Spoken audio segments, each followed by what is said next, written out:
ஹல்லேலூயா. இன்று அதிகாலையில் நாம் பரிசுத்தரின் வார்த்தையை நாம் தியானிக்க இருக்கிறோம். இந்த நாளிலே கூட 1 யோவான் 5வது அதிகாரம் 3வது வசனம். நாம் தேவனுடைய கற்பனைகளை கை கொள்ளுவதே அவரிடத்தில் அன்பு கூறுவதாம். அவருடைய கற்பனைகள் பாரமானவைகள் அல்ல.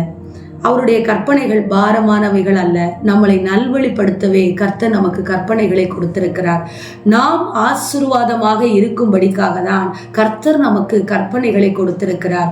ஆம் தேவஜனமே, நாம் எப்படி உலகத்திலே உலக உறவிலே நாம் உண்மையானவர்களாக இருக்க பிரயாசப்படுகிறோம். ஆனால் நாம் அன்பு கூறுகிற அவர்கள் உண்மையானவர்களா இருக்கிறார்களா என்பதை நம்மால் யோசித்து பார்க்க முடியுமா? அவர்கள் இருதயத்தை தான் நாம் கிழித்து பார்க்க முடியுமா?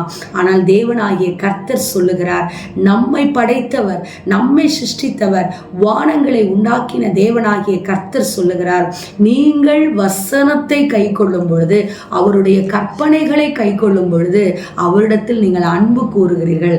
அந்த அன்பு எப்படியாய் வெளிப்படுகிறது? அவர் உங்களை உள்ளங்கைகளில் வரைந்து வைத்திருக்கிறார். உங்கள் பிரச்சனைகளும் உங்கள் போராட்டங்களும் உங்கள் எதிர்பார்ப்புகளும் எப்பொழுதும் அவருக்கு முன்பாகவே இருக்கிறது. அவர் எங்கெல்லாம் இருக்கிறார் அங்கெல்லாம் கர்த்தர் உங்களையும் வைத்துக் கொள்ளுகிற தேவனாயிருக்கிறார். எனவே தேவ ஜனமே, பாரமானவைகள் கற்பனைகள் அல்ல, லகுவான கற்பனைகளுக்கு கீழ்ப்படிந்து தேவ அன்பை பெற்றுக்கொண்டு உலகத்திலிருந்து விடுதலையாகி தேவனோடு ஒன்றிணையுங்கள்.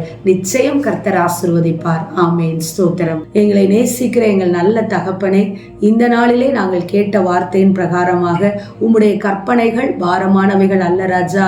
அப்பா, நாங்கள் அந்த பாரமில்லாத கற்பனைகளுக்கு கீழ்ப்படிந்து எங்களை ஆசீர்வாதமாக்கி கொள்ள எங்களுக்கு கிருபை கொடுங்க. அடிக்கடி சோர்வு, அடிக்கடி பலவீனத்திலே உங்களை விட்டு நாங்கள் விலகாதபடிக்கு எந்த நாளும் உம்முடைய கற்பனைகளுக்கு கீழ்ப்படிந்து நாங்கள் வாழ எங்களுக்கு அனுக்கிரகம் செய்யும்படியாக நாங்கள் ஜெபிக்கிறோம். இயேசுவின் நாமத்தில் நாங்கள் ஜெபிக்கிறோம் நல்ல பிதாவே. Amen. Praise the lord. Hallelujah.